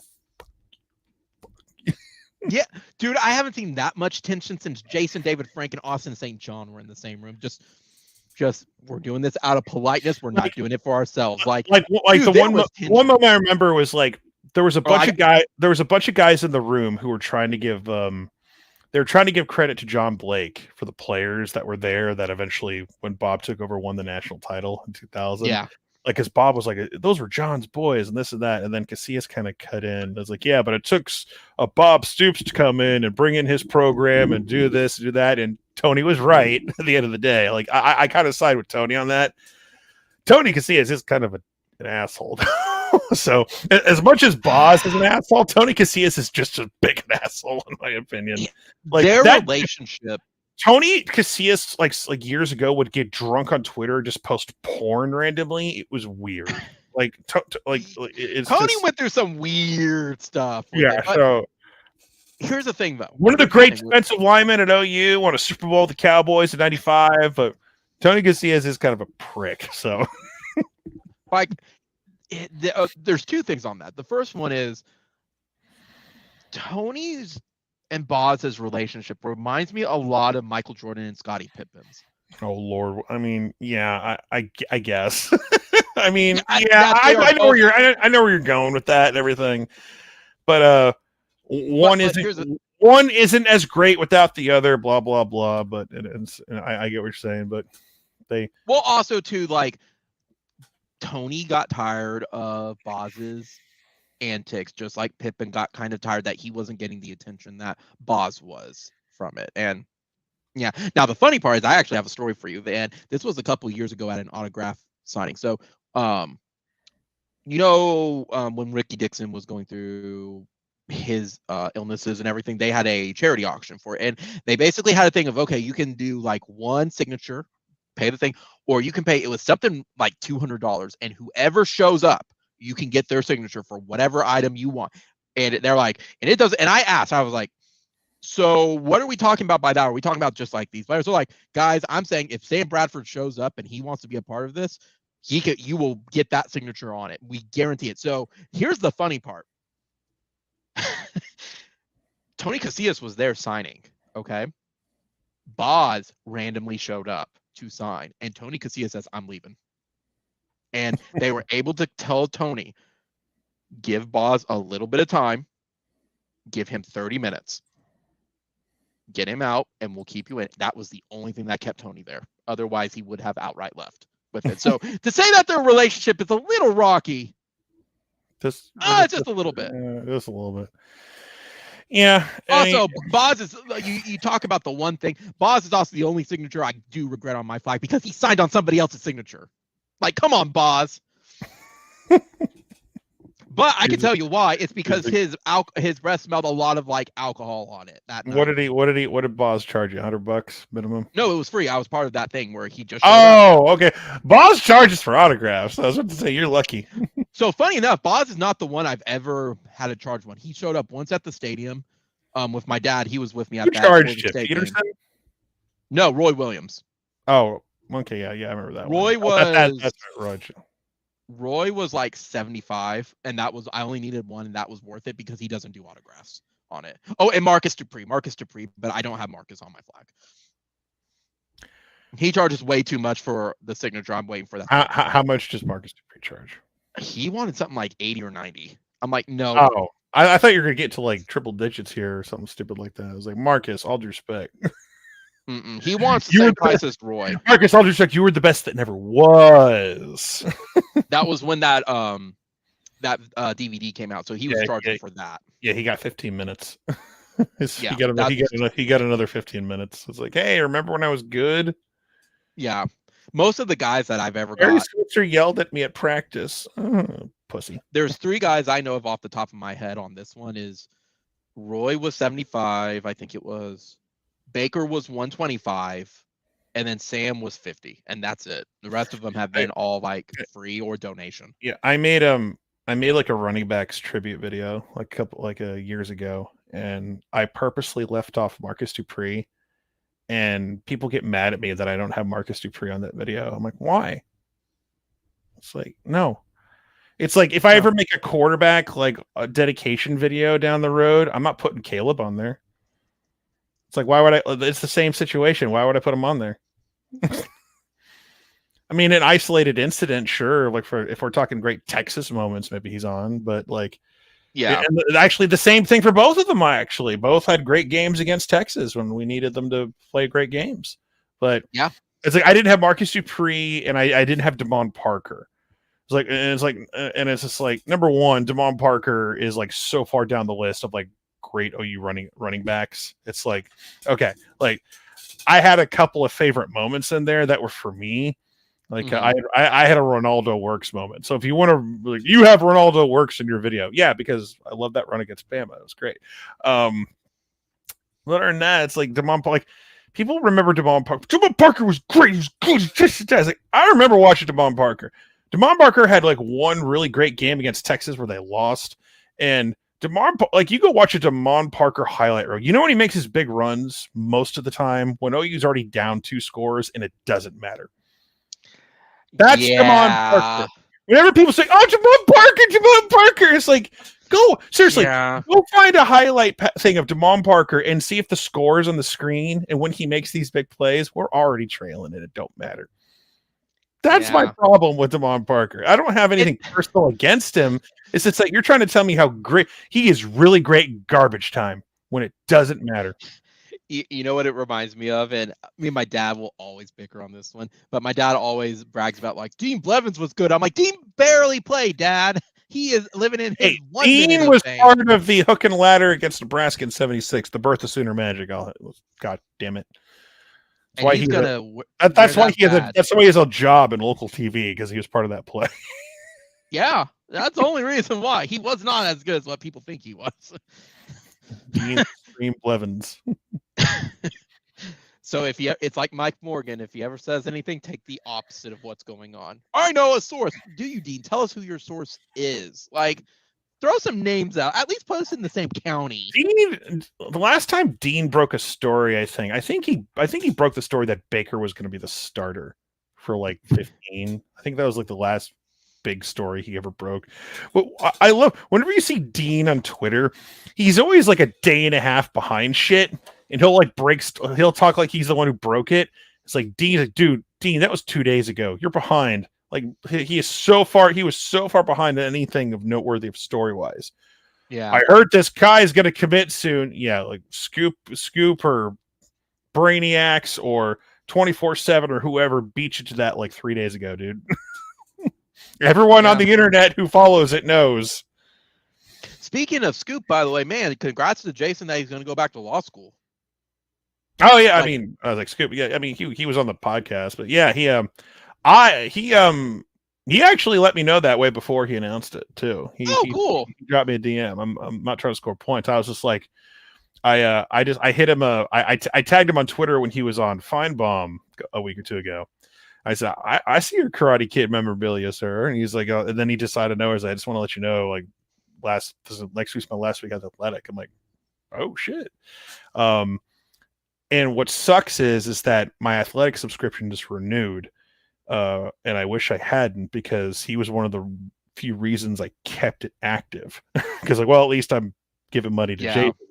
And it's like, well, I got my Athletic subscription for the next year, so might as well use it. But has the Athletic gone down since they've? Speaking of that, since they've been Stuart Mandel's in charge of the college football, so. Oh, I never knew that. Never mind. Then yeah, it's gone down. Yeah, you only had to say him, and as Red Dirt said, Stewie is in charge of it. Well, yeah, Stewie's in charge. Like, there's good stuff on there. I'm not gonna lie. Like the Athletic is a good place to go to if you want all the information you need consolidated into one article for a story. Like, what happened with the playoff? Why didn't it expand? Here's the article that lays out the timeline and everything. It does all the work for you. So yeah, it's good for that stuff. But yeah, overall, it's like they got my money one more time. So I just have to remind myself that before next March, cancel it. So yeah. I mean, I guess I could, in theory, do it now, and I still get access to it till then. But whatever.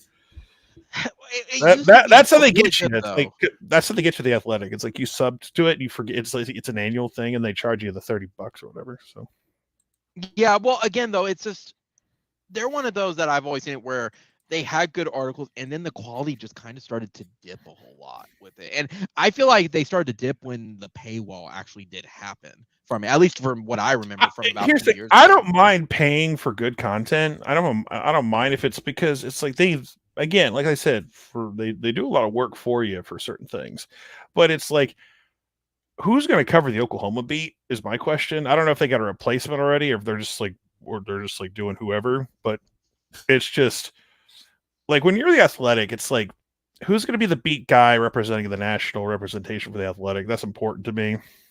Mm-hmm. So, and like, I know there a lot of people hate Jason, and most of them are. It's a political thing. I'll let it go. That's why they don't like Jason. I was like, but it's just like, he still wrote good stuff, and I still, that's why I would read his stuff and everything. So, but anyway, the point is that, it's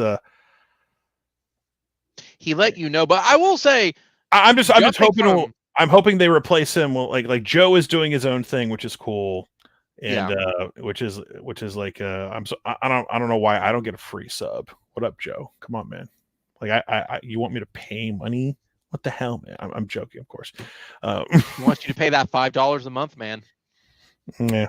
But he's still into it, and he still covers. He's covered the softball and everything, so he gets to do what he wants to do, and he gets to cover what he wants to cover, because like he kind of figured out, he was doing the Norman transcript things. Like, he spoke up and said, I don't want to cover high school volleyball. I just don't. Yeah.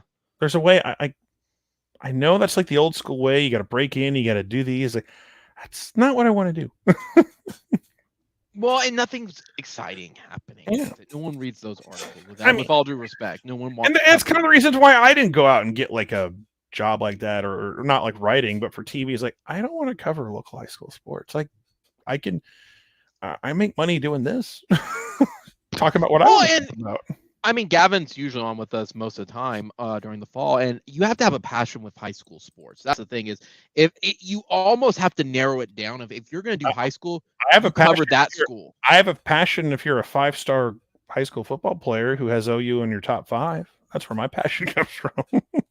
Well, yeah, if you're David Hicks, where it feels like you'll commit any day, it's like for Oklahoma because you love Todd Bates. It's like, I guess the way I look at it is, if you graduated from that school, you're going to have passion for it, and it works out. You like seeing them from their high school roots, but from people who didn't attend the school, it's difficult for them to get invested on it. And there's so many high schools to do that for. I mean, I went to like Brantley down here, but it's like I can't name anyone off the top of my head who went to Brantley who became a great player or anything. And it's not like nobody thinks of Brantley when they think of like legendary high school football player that went to college with the NFL. It's always like all the stuff. It's like you have Dr. Phillips is like a big school down here that's literally behind Universal Studios. Like you could literally see the Harry Potter castle and shit sticking up like behind the wall. It's like just imagine. Can you imagine being in a high school where you have a window seat and you look to the left and then you see like the wall and you see like roller coasters just like barely sticking up and you're just like, I want to go there. I don't want to be here right now. That's Dr. Phillips High School. They're literally off of Turkey Lake Road or whatever, right behind Universal Studios Orlando, and you can see stuff just sticking up behind the wall. It's like Attack on Titan. Like you see the wall, and it's just like it's not a brick wall, but you're just like, I want to go there. Every day you go to school, it's like that's where all the fun is. That would be killer. Yeah, because I went there. We did a radio remote one time for like a charity, like a flag football thing, and I set up there. I'm like, man, this is Dr. Phillips. I heard all about this, and it's like, oh, Universal's right. Like you see all the stuff sticking up, and I'm like, man, that's gonna be miserable. I'm sure you get used to it if you go to school there, but it's like if you first go there, it's like one of the most like attended theme parks in the country is just right there, literally right there. Like there's no like high schools like next to Magic Kingdom or Epcot down here. Like you've been there. It's just like it's all its own sovereign nation practically. If Disney wanted to break away from the United States of America in Florida, it probably could. They have so many solar. They have its own source of water. They have solar panels. Like they could literally live off their own stuff for a long time. Like if the zombie apocalypse ever happened, you go to Disney World down in Florida because they have everything you need. That's about right. I mean, they do have a lot of stuff. Goodness, they have a lot of stuff, but it's good stuff. It's good. I went on a date there like a month or two ago, and like the girl did not want to wait in line for anything. Went to Magic Kingdom. She did not want. She wanted to see the sights and take pictures and go to gift shops, which is fine. And like I'm 39 years old. Like I've been on all the rides there, so it wasn't a big deal. But I was a little perturbed. I dropped $150 for a 1-day ticket, and didn't wait in one line. Hey, Pirates of the Caribbean, Haunted Mansion. Just like no. I don't want to wait in lines. It's like you don't wait in line. You're fucking Disney World. That's kind of the experience. It's like Splash Mountain was closed because they were like still a month away from the refurbishments and rebranding it and everything because they had to get all the racist stuff out of there. But other than that, it's like you go to Space Mountain, you go to McDonald's, Jungle Cruise. No, all right. I wasn't gonna push it. I was like, okay, I'm not gonna force you to do so. I was like Magic Kingdom's not known for having like big. I mean, they have like the roller coasters are tamed. If you go to a place like Cedar Point in Ohio where they have real roller coasters, right? And then you have but like the Disney coasters are tame in comparison. Like even like Space Mountain's in the dark, but it's like a tame coaster. It's whatever. But didn't want to wait in any lines because it was on a Friday in January. Good weather. Of course, people are going to show up, but whatever. That's part of Disney World. I mean, I could have bought a new bookcase. I could have done all sorts of things. $150. No, I decided to roll the dice and see what happens. But anime. We were That's literally funny. there. We were literally at the park for less than 2 hours. Less than 2 hours. Oh, Less than 2 hours. that's ooh, that is a poor. Oof. Like, have you ever, like, this is like a really deep cut, but if you ever saw the cartoon, you remember Tiny Toon Adventures? Yeah. Do you remember this? Do you remember the special How I Spent My Summer Vacation? There was a TV. There was a special like direct to video thing called How I Spent My Summer Vacation. I Where want to say yes because I remember that was Okay, like a double with Wacko. so Hampton and his family went on a car trip, and Plucky, just basically invited himself because they were going to a big theme park. Yeah. So they spent like 2 weeks, and it was like a 2-week road trip. And so he went through all this pain and misery, just like hang out with his family, and they finally get to the park, right? And so he's so excited. They get on like the big like monorail that goes around the park, and it's like, here's this ride, and here's this ride, and here's this ride, and they go around, and they come back to the very end. They get off. Well, that was a lot of fun. We need to come back and do this again. So he's like, wait, what?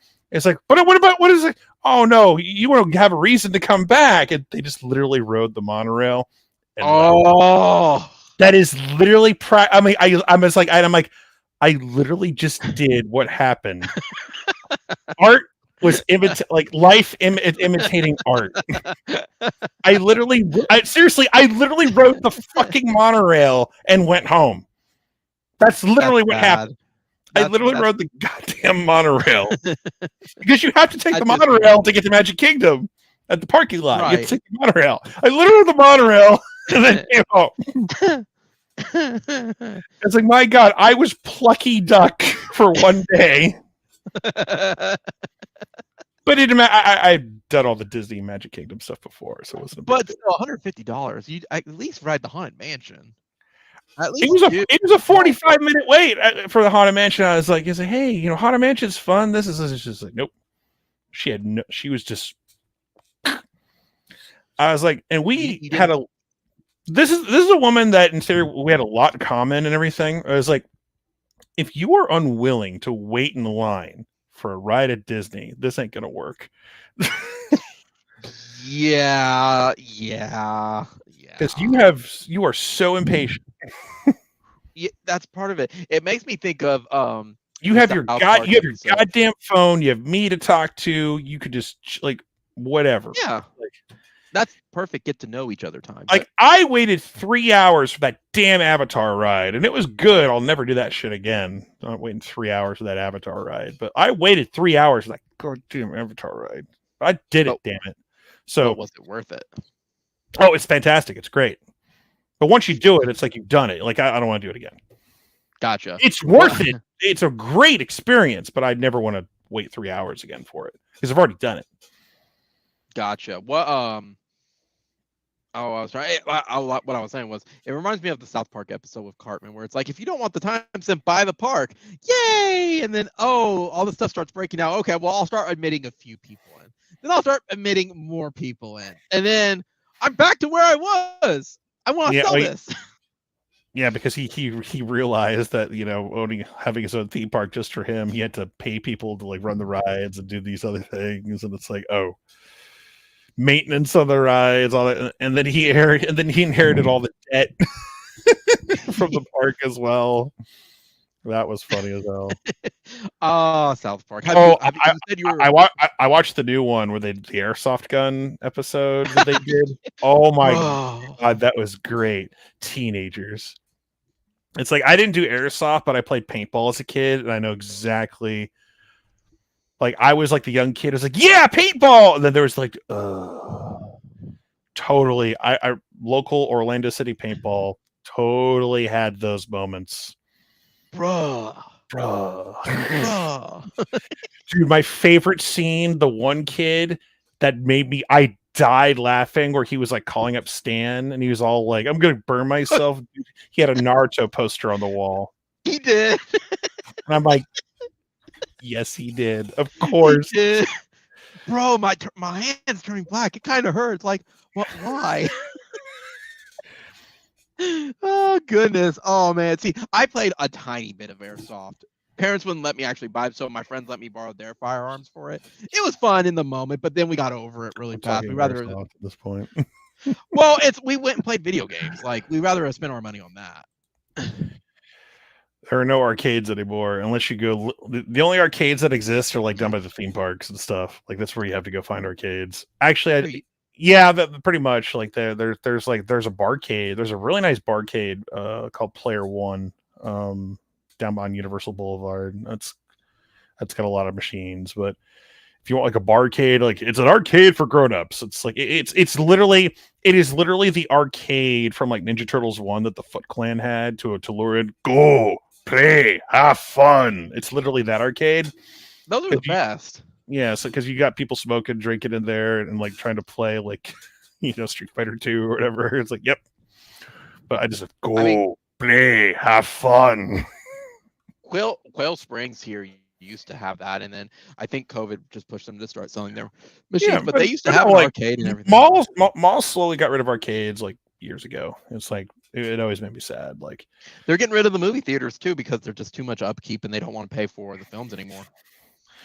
Well, I mean, people will pay for like Spider-Man and Batman and stuff like that. So it's like I don't think movie theaters are going to go away. They might slim down a little bit here and there depending on location, but no, like movie theaters are going to stick around. Like I have no interest in seeing the new Batman. I'll wait till it comes out on streaming. I just don't give a shit. I'm not saying I'm not saying it's a bad movie or it's a good movie because I haven't seen it, but I just don't care. Well, it took Edward 20 years to finally turn into a bat. I mean, is what it is. So whatever. But it's like that'll come out like that's going to come out on like HBO Max at some point because it's Warner Brothers. That'll be on HBO Max. So it's like I'll see it then. It's 3 hours long. That's kind of the. It's 3 hour. It's 3 hours long for a brand new Batman franchise. So it's like, but it's dark. I mean, that's fine. I mean, but you're starting out the gate with a 3 hour movie. You didn't earn a 3 hour movie. Avengers earned 3 hours. Both of them earned 3 hours. Yeah. The Avengers, like Infinity War and Endgame, they earn 3 hour run times. So, see, mid-April, right? See right there, mid-April. I can wait. If I wait a month wait a month, I'll see it at home. Literally in this chair, I'll be like, boom! I can watch the Batman. And you'll have your bathroom only 5 feet away versus like having to deal with other people. I mean, yeah, a little more than 5 feet, but yeah, still, close I enough. can pause. I mean, all these things. So, I mean, you never know. There could be some football news that comes out during the movie, and you're not committed to the phone. You know what movie I actually will go to theaters to see? And it's not the Batman. I mean, I went and saw Spider-Man like everyone else on the planet did. Is it going to be a movie that comes out like this year? Yes. Okay. Doctor Strange. Yes, but that's not like a shock. I'll go. Yeah. Are you talking like something that I would not guess type of deal? It's not a Marvel movie. Okay, so Morbius is out then too. Now are you talking? At least give me a. I don't give a shit about Morbius. I'll wait for streaming. Well, nobody does. Even when he was in the cartoon, no one gave a shit about Morbius. Yeah. But no, at least tell me what quarter it's in. I can maybe help a little bit. If I give you the quarter, it's going to give it away. If I tell you what it is, it's going to give it away. I know what movie it's going to be. Then it's going to be Chippendale. Duh. No, that's going direct to streaming anyway, if I remember correctly. So, no. Oh well, that makes this tougher because Chippendale would be like my number one. Like, of course he's gonna see this one. No. Like, I have like I saw that. I'm like, this is a joke, right? I was like, oh, okay, no. You will be shocked. I want my one. I will say this. I could not believe, but I said out loud, I am genuinely looking forward to watching this thing. Because the only one I could think of that is not a Marvel movie is not because I want to see it. It's Bob Burgers. That's the only one I can think of. No, it is not Bob's Burgers. Then I don't know. There was a movie that was supposed to come out this year that got pushed back to next year. Oh, Aquaman and Flash and all them. No, John Wick. John Wick 4. Oh yeah, John Wick. Yeah. I was I was crestfallen when it got pushed back another year. I've been waiting, like it was supposed to come out COVID year, like 20. And I'm like, or was it 21? I think it was supposed to come out 21. It was supposed to be 21. Is okay. I have one more guess. It's a Top Gun. No. Those are my only ones. I'm looking at my own list now. I'm like, this can't be it. This can't be it. This is a Marvel movie. Like, I don't know. I'll give you one more hint. It's coming out fairly soon. If that doesn't give it away, I don't know what does. Fairly soon also could also mean like it's coming out in 2022. It could be like December. No. Like fairly soon. Oh, Sonic the Hedgehog 2. Duh. I'm genuinely, Yeah. Because like that first one had no right to be as good as it is. This next one could be a total piece of garbage. It has a very good chance of being that. But even if I am genuinely looking forward to that movie. It's Jim Carrey. Jim Carrey just loves, like he looks like he loves being Dr. Robotnik. You have Idris Elba as Knuckles. And it's like, I am not even that big of a Sonic fan. I was a Genesis kid. I had the OG Sonic games. And it's just like, I am genuinely when I saw it, I was like, I am genuinely looking forward to this movie. It was when Knuckles said, I don't need your power. No, it's not even that. It's just that I want to see how stupidly fun it is. Because the last one was stupid fun. And it knew what what on the surface, the first one is like, okay, this looks like, okay, we're going to make all these jokes because we got to have it in the real world. And it's like, but they did these little things right. And they got the gist of it. It was fun. And Jim Carrey was great. And then they're going full bore with it with the second one. He's got the full blown mustache and everything. They're going for it. And I'm like, yes. They're embracing it. They're going for it. They're embracing it.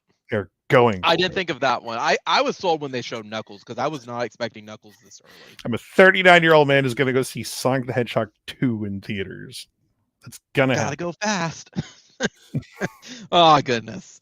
All right, Sean, let's wrap it up. So next week we have, was it this week or next week where we're going to get more recruiting news at this point? I'm still waiting on like the fallout or the potential recruits we would get from the beginning of the month or the first weekend of the month. Oh my God, we'll get so many recruits from this. Like, we're still waiting. I'm not saying we're not getting anybody, but it's like, I'm still waiting for someone to commit to get, see, March is like the slowest month for me, period. Mm-hmm. And it's just like, it would be great if we got a commit or two to really boost her something to talk about. Because it's like, I'll talk about softball, and it sucks we don't have a basketball game of actual importance to talk about this week. But spring ball doesn't start this week. It starts next week. So I got a whole week of like this, whatever. We'll figure something out. So yeah, well, hopefully we'll get stuff, especially as we get closer to the spring game stuff. Maybe we'll get some more details and everything coming out now. So that being said, guys, I think we're going to wrap up with this. So Sean, I want to thank you again for joining me this week as usual for our every other week live stream. We took a week off last week because I think we both, you were busy, I think, with a movie. You were AEW. You were AEW. And I was like, I'm going to use this. Sure. I was at the wrestling show of the year. I saw a bloody dog collar match. I saw the biggest pop of the night was 50-something-year-old William Regal walking out and slapping Bryan Danielson and Jon Moxley. Like, it took me there was like a nanosecond in my head. Yeah, he used to be on WWE. He used to be the commissioner of the NXT WWE show, which was literally just down the street at Full Sail. Right. So being in Orlando and seeing like, because I was looking in the corner of my eyes, like I saw him walking down, about to come down the aisle. I'm like, oh, Regal's here. Thinking, and during that nanosecond, like I'm in Orlando, Regal's here. That makes sense because of NXT. Yeah. And after that nanosecond passed, it was like, this isn't NXT. he's in AEW. And that's when everyone else kind of realized it during that nanosecond, and just the place exploded. Not for an individual wrestler or the winning a match, or it was for William content. Regal. He got the biggest pop of the night. So, And maybe this will get Vince McMahon to finally no, it won't. step his game up. No, Oh, it well, won't. I tried. Are you kidding? Well, no. There's no. Why? Like AEW is not financially. They are not legit competition for WWE when it comes to money. That's fair. Like, not even close. But the AEW is not trying to do that. That's the smart. Like, if they tried to do that, they would get smoked, and they would be out of business. Yeah, but WWE is also, as far as I'm aware, is losing the viewers to AEW because AEW is getting good. So. No. Like, they get higher ratings still, but they're not going head to head, which was. Now, here's what they tried. WWE tried to go head to head. They tried to put NXT versus AEW. NXT lost. Yeah. They tried to put NXT, and so AEW gets a million viewers from time to time. It's like they didn't like when they have like a really big like show once in a while, they'll get a million. But it's like I'm not comparing them to like what Raw or SmackDown does, because number one, those are, like, you know how we talk about baseball fans being really old. The WWE the big ones, they're old too. Like the biggest demo for them are old. Like AEW gets like 18 to 49 demos. Yeah. Like, they're getting me. They're getting me and younger. So it's like AEW makes their mistakes. I criticize. I wish they would do this different. But they have just enough good things that are just like superb, like Punk and MJF, and the Danielson like Moxley match was great, and Eddie Kingston and Jericho was a great match. So it's just they have so much talent that they gotta. When they bought Ring of Honor, so I hope they do something with Ring of Honor where they can like filter some of that talent over there and do something there, so they can spread it the wealth a little bit. I'm just. AEW has like the talent, and they have the matches and the stories that I care about right now, where they're allowed to not be scripted and they're allowed to like make you feel things. Yeah. So again, it's like I love watching it every week. I can't wait for Wednesday. I can't wait for the next pay-per-view, but like this Wednesday is gonna be a huge show. Like the San Antonio show is gonna be big. So Anyway, though, still though, thanks. Jim Ross is on commentary. Boomer Sooner, come on now. Boomer Sooner. Thank you for again, Sean, for joining me this week. It's always a pleasure having you on. Everyone, comment, rate, subscribe, hit the notification bell. I always enjoy seeing all the feedback and all the views that we get. Prayers for Scott Hall too. He is in a rough shape. He's on life support right now.